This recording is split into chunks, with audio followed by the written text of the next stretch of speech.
ధర్మము, వేద మర్యాదను విడిచినవాడు పాపకార్యాలను చేయడానికే పూనుకుంటాడు. వేద విరుద్ధంగా అతని ఆలోచనలు, ఆచరణ ఉంటుంది. సత్పురుషులు ఎవ్వరూ అతనిని గౌరవించరు. మనిషి ఉత్తమ వంశంలో జన్మించాడా? హీన వంశంలో జన్మించాడా?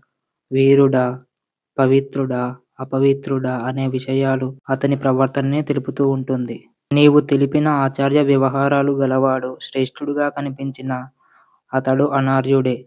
పైకి పవిత్రంగా కనబడే అపవిత్రుడు. నీవు తెలిపిన ఈ ఉపదేశము ధర్మము వేషం దాల్చిన అధర్మము.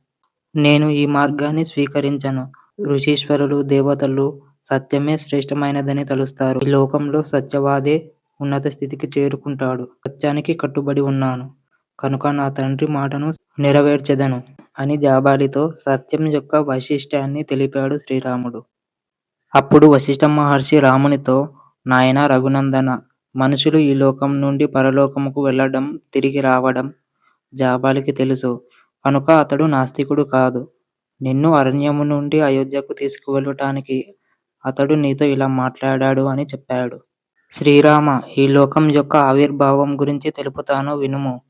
వశిష్ఠ మహర్షి సృష్టి గురించి ఇలా చెప్పడం ఆరంభించాడు. సృష్టి ప్రారంభం.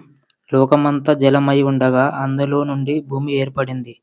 తరువాత స్వయంభువు అయిన బ్రహ్మ దేవతలతో కూడి ఆవిర్భవించాడు. విష్ణు స్వరూపుడైన బ్రహ్మయే వరాహ రూపం దాల్చి నీటిలో మునిగి ఉన్న పృథ్వీని ఉద్ధరించాడు. తరువాత ఆయనే పవిత్రాత్ములైన పుత్రులతో సహా జగత్తును సృష్టించాడు. ఆకాశ స్వరూపుడైన పరమాత్మ నుండే బ్రహ్మదేవుడు ఉద్భవించెను. శాశ్వతుడైన బ్రహ్మదేవుడి నుంచే మరీచి జన్మించాడు. మరీచి కుమారుడు కశ్యపుడు. కశ్యపుని నుండే వివస్వంతుడు, సూర్యుడు ఆవిర్భవించాడు. ఆయన కుమారుడే వైవస్వత మనువు. అతనే మొదటి ప్రజాపతి. ఆ మనువు కుమారుడే ఇక్ష్వాకు ప్రభువు. సర్వ సంపదలతో నిండిన ఈ భూమండలం వైవస్వత మనువు ఇక్ష్వాకు మహారాజుకి అప్పగించాడు. ఈ విధంగా ఇక్ష్వాకు అయోధ్యకు మొదటి ప్రభువు అయ్యాడు. ఇక్ష్వాకు కుమారుడు కుక్షి. అతని కుమారుడే మహావీరుడైన వికుక్షి. అతని పుత్రుడు మహా తేజస్వి అయిన బాణుడు. బాణుని కుమారుడు అనర్యుడు. అనరణ్యుడి కుమారుడు పృథు మహారాజు. అతని కుమారుడు త్రిశంక మహారాజు. విశ్వామిత్రుని తపప్రభావంతో సశరీరంగా స్వర్గంకు వెళ్ళాడు. ఆయన పుత్రుడు దుందుమారుడు. అతని కుమారుడు యువనాశ్వరుడు. యువనాశ్వరుని కుమారుడు మాంధాత. మాంధాత కుమారులు సుసంధి, ధ్రువసంధి, ప్రసేనజిత్తు. ధ్రువసంధి కుమారుడు భరతుడు. భరతుని కుమారుడు అసితుడు. శూరులైన హైహయలు, తాళజంగలు, శశిబిందువులు అనే సామంతరాజులు శత్రువులై యుద్ధంలో అసితుడిని పరాజితుని చేశారు. పిమ్మట అతడు హిమత్పర్వతానికి చేరి ఏకాగ్రచిత్తుడై భగవద్ధ్యానమందు మునిగెను. అంతకు పూర్వమే అతని ఇద్దరు భార్యలు గర్భవతులై ఉండిరి. వారిలో ఒకరు సపత్ని అయిన కాశిండి యొక్క గర్భవిచిత్తికై విషాహారాన్ని ఇచ్చింది. హిమత్పర్వతంలో నివసిస్తున్న భృగువశుడైన చ్యవన మహర్షి దగ్గరికి కాళిందీదేవి వెళ్ళి నమస్కరించి, మహర్షి ఆమెతో నీకు ధర్మాత్ముడైన సుశీలుడు కుమారుడు జన్మిస్తాడు అని చెప్పగా మహారాణి సంతోషంతో మునికి ప్రదక్షిణాపూర్వకంగా నమస్కరించి తిరిగి భవనానికి చేరుతుంది. పుత్రుని కంటుంది. అతడు బ్రహ్మ తేజస్సుతో వెలుగుతూ ఉంటాడు. సవతి గరల ప్రయోగం చేసినా కూడా విషముతోనే పుట్టినందుకు అతనిని సగరుడు అని పేరుతో పిలిచారు. సగరునికి అసమంజుడు అనే పుత్రుడు కలడు. పాపకర్మలు చేసినందుకు అసమంజుడిని సగరుడు దేశం నుండి బయటకు వెళ్ళగొట్టాడు. అసమంజుని కుమారుడు అంశుమంతుడు. అతనికి దిలీపుడనే పుత్రుడు కలడు. దిలీపుని సుతుడే భగీరథుడు. భగీరథుని కుమారుడు కుకుస్థుడు. అతని కుమారుడు రఘు మహారాజు. ఆ మహాపురుషుని వలన ఈ వంశం వారికి రాఘవులు అని పేరు వ్యవహరించబడింది. అతని పుత్రుడు కల్మషపాదుడు. శాపకారణంగా నరమాంస భక్షకుడయ్యాడు. అతని పుత్రుడు శంకనుడు. గొప్ప పరాక్రమశాలి అయినప్పటికీ సైన్యంతో సహా యుద్ధంలో నశించాడు. ఆయన కుమారుడు సుదర్శనుడు. అతని పుత్రుడు శ్రీగవుడు. అతని సుతుడు మరువు. మరువు పుత్రుడు శృకుడు. అతని తనయుడు మహా తేజస్వి అయిన అంబరీషుడు. అతని పుత్రుడు నహూషుడు. నహూషుని పుత్రుడు నాభాగుడు. నాభాగునికి అజుడు, సువ్రతుడు కుమారులుగా కలిగారు. అజుని కుమారుడే దశరథ మహారాజు. ధర్మాత్ముడైన దశరథ మహారాజు జ్యేష్ఠపుత్రుడైన నీవు శ్రీరాముడని పేరుతో ప్రసిద్ధికెక్కావు" అని శ్రీరాముని వంశచరిత్ర తెలిపి, "ఈ కోసల రాజ్యం నీది. దీన్ని గ్రహించి ప్రజలను పాలించుము. పెద్దవాడు రాజు అగుట సాంప్రదాయము కలదు. కనుక పెద్దవాడైన నీవు పట్టాభిషిక్తుడు కావాలి. ఈ ధర్మమును నీవు విస్మరించరాదు. నీ తండ్రిలాగే నీవు పరిపాలించాలని" రామా! జన్మించిన ప్రతి వ్యక్తికి ముగ్గురు గురువులుగా ఉంటారు. తల్లి, తండ్రి, ఆచార్యుడు. జన్మనిచ్చిన తల్లిదండ్రులు మొదటి గురువులు. సకల శాస్త్రాలను బోధించి జ్ఞాననేత్రాన్ని ప్రసాదించిన ఆచార్యుడు తల్లిదండ్రుల కంటే శ్రేష్టమైన గురువు. నీకే కాదు, నీ తండ్రికి గురువైన నా మాట వినుము. వృద్ధురాలు, ధర్మపరాయణురాలు అయిన నీ తల్లి మాట వినుము. నీ తల్లి మాట కాదనుట తగదు అని వశిష్ఠ మహర్షి శ్రీరామునితో చెప్పగా, శ్రీరాముడు తండ్రి ఆజ్ఞనే పాటించడానికి దృఢంగా నిశ్చయించుకున్నానని తెలుపగా, భరతుడు నిరాహార దీక్ష పూనుకొనగా శ్రీరాముడు సముదాయించాడు. శ్రీరామ భరతుల యొక్క అన్యోన్యానురాగాలతో కూడిన ఈ కలయిక చూసి మహర్షులందరూ సంతోషంతో గగుర్పాటు చెందారు. రావణుని వధ తొందరగా జరగవలెనని కోరుకుంటున్న ఋషీశ్వరులు రాజశ్రేష్ఠుడైన భరతునితో, సమస్త ధర్మములు చక్కగా తెలిసినవాడు నీవు. నీ ప్రవర్తన ఆదర్శమైనది. స్వర్గస్థుడైన నీ తండ్రి ఆత్మశాంతి కలగాలని నీవు కోరుకుంటున్నట్లయితే శ్రీరాముని మాటలు అంగీకరింపుము. శ్రీరాముడు తండ్రి రుణము తీర్చుకోవాలని మేము కోరుకుంటున్నాము అని మహర్షులు పలికి వారి వారి స్థానాలకు వెళ్ళిపోయారు. భరతుడు శ్రీరామునితో, పూజ్యుడైన అన్నా, నీ పాదుకలు బంగారముతో తాపబడినవి. వాటిని నీ పాదాలకు తొడుగుకొని నాకు అనుగ్రహించు. అవే సమస్త లోకములకు యోగక్షేమాలను సమకూర్చును అని అడుగగా, వాటిని శ్రీరాముడు ఒక్కసారి పాదాలకు తొడిగి వెంటనే విడిచెను. తరువాత వాటిని భరతుడు తీసుకొని వాటికి నమస్కరించి, 14 సంవత్సరాల వరకు మీ రాక కోసమై ఎదురు చూస్తూ ఉంటాను. కందమూలాలు, ఫలాలను ఆహారంగా స్వీకరిస్తాను. అప్పటి వరకు నీ పాదుకల మీదనే రాజ్యపాలనా భారాన్ని ఉంచుతాను. 14 సంవత్సరాల తరువాత నీ దర్శనం కానిచో అగ్ని ప్రవేశం చేస్తాను అని భరతుడు ప్రతిజ్ఞ చేశాడు. శ్రీరాముడు భరతుని మాటలు ఆమోదించి అతనిని కౌగిలించుకొని శత్రుఘ్నుని హక్కున చేర్చుకొని భరతునితో, తల్లి అయిన కైకేయిని భద్రంగా చూసుకోమని, ఆమె మీద ఏమాత్రం కోపపడకూడదని, నా మీద, సీతాదేవి మీద ఒట్టు పెట్టుకొని ఈ మాట చెబుతున్నాను అని పలుకుతుండగానే ఆయన కళ్ళు అశ్రువులతో నిండెను. తరువాత వారికి వీడ్కోలు పలికాడు. చిత్రకూట పర్వతం నుండి సపరివారంగా భరతుడు భరద్వాజ మహర్షి ఆశ్రమంకు చేరి వారి ఆశీస్సులు తీసుకొని అయోధ్యకు చేరారు. అయోధ్య నగర దుస్థితిని చూసి కన్నీరు కార్చాడు. తల్లులందరికీ నమస్కరించాడు. శ్రీరాముని పాదుకలను శిరస్సుపై పెట్టుకొని వశిష్ఠాది గురువులతో నంది గ్రామానికి చేరాడు.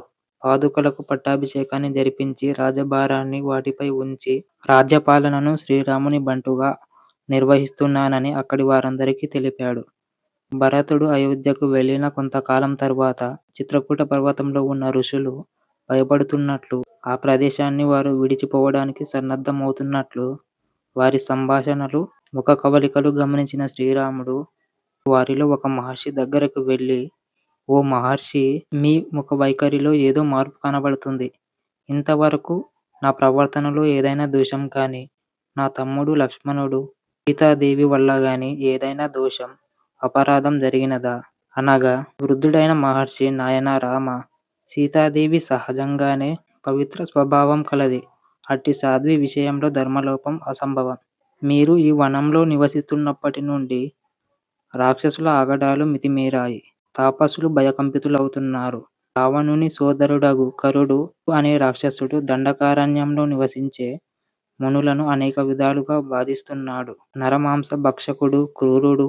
మీరు ఈ ఆశ్రమంలో ఉన్నప్పటి నుంచి రాక్షసులు తాపసులను బాధించుచున్నారు. వికృతమైన వివిధ రూపాలతో అపవిత్రములైన వాటిని మునులపై చల్లుతూ కొందరు వారిని హతమారుస్తున్నారు. మునీశ్వరులు యజ్ఞకార్యం ప్రారంభించగానే హోమసాధనములు చిందరబందరముగా విసిరివేసి హోమాగ్నులను చల్లార్చుతున్నారు. వికృతానందం పొందుతున్నారు. అందుకొరకు ఈ మునులందరూ ఈ ప్రదేశాన్ని విడిచిపెట్టి ఇతర ప్రదేశానికి వెళ్ళాలని కోరుతూ నాపై ఒత్తిడి చేస్తున్నారు. వారు మమ్మల్ని ఇంకా చిత్రహింసలు చేయకముందే ఈ ఆశ్రమం నుండి వెళతాము. ఓ రామా, ఇక్కడ కొంత దూరంలో ప్రాచీనమైన ఒక వనం ఉంది. అక్కడ కందమూల ఫలపుష్పాలు పుష్కలంగా లభిస్తాయి. రాక్షసుడైన కరుడు నీ విషయంలో కూడా అనుచితంగా ప్రవర్తించవచ్చు. అలాంటి పరిస్థితి రాకముందే మీకు నచ్చితే మీరు మాతో కూడా రండి.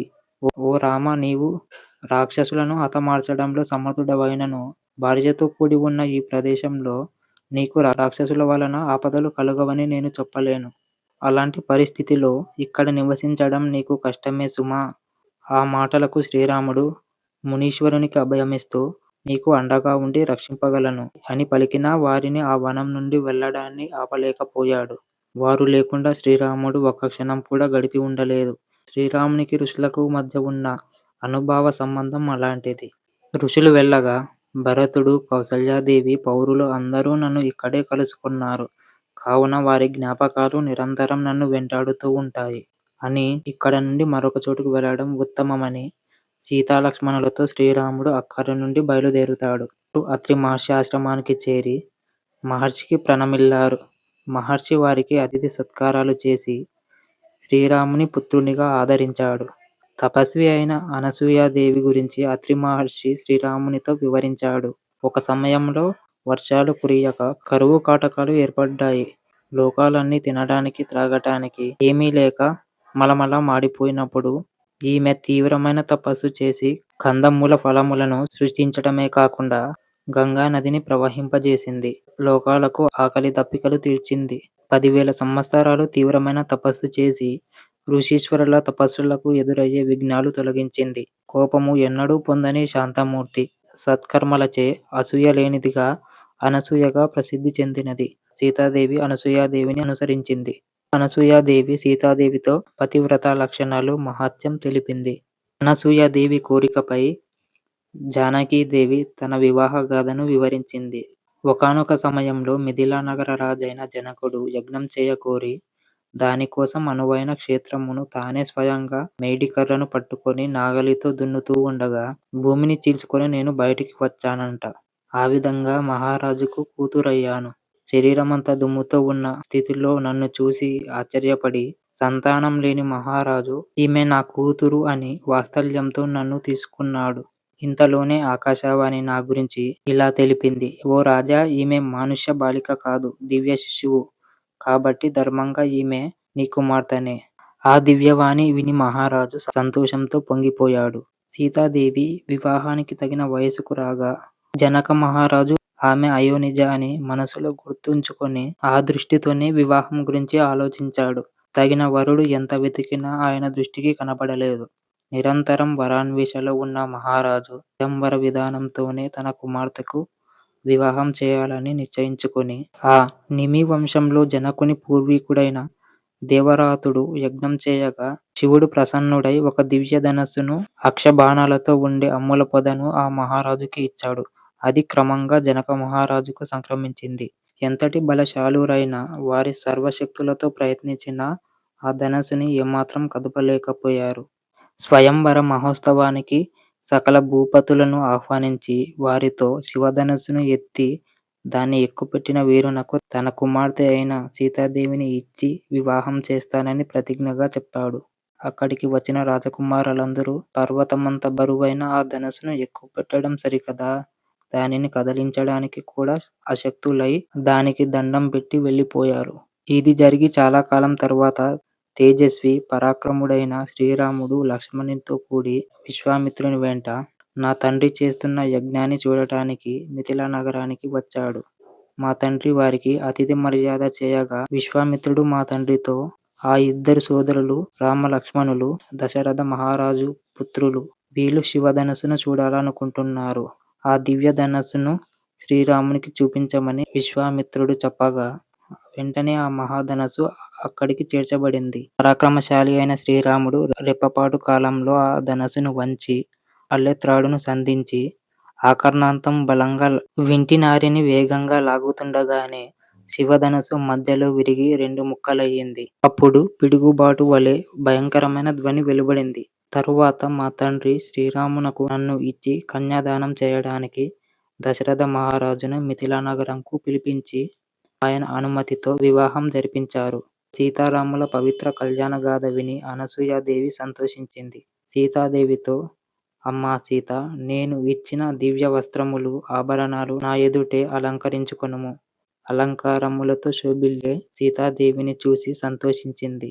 ఆ రాత్రి సీతారాములు అక్కడే నిదురించి మరుసటి దినం మహర్షులతో తమ ప్రయాణానికి అనుమతి కోరగా అందుకు మహర్షులు ఈ వన ప్రదేశం అంతా రాక్షసులతో నిండి ఉంది. కందమూల ఫలాదులకై సంచరిస్తూ ఉండటం ఉపద్రవంతో కూడిన పని అవుతుంది. మహారణ్యంలో నరమాంస భక్షకులైన రాక్షసులు వివిధ రూపాలతో తిరుగుతూ ఉంటారు. ఇంకా పెద్ద పులులు, క్రూర మృగాలు నివసిస్తూ ఉంటాయి. ఓ రామ, తాపసులు ఏమరపాటుతో ఉన్నప్పుడు క్రూర మృగాలు, రాక్షసులు వారిని చంపివేయటం జరిగేది. మహర్షులందరూ కందమూలాదుల కొరకు ఈ మార్గంలోనే వెళుతూ ఉంటారు. కావున అరణ్యములో ప్రవేశించడానికి ఇదే సరైన మార్గము అని తెలిపి శ్రీరామునికి శుభాశీస్సులు పలికిరి. శ్రీరాముడు సీతా లక్ష్మణులతో కూడి మేఘమండలంలో సూర్యునిలా దట్టమైన ఆ వనంలో ప్రవేశించాడు.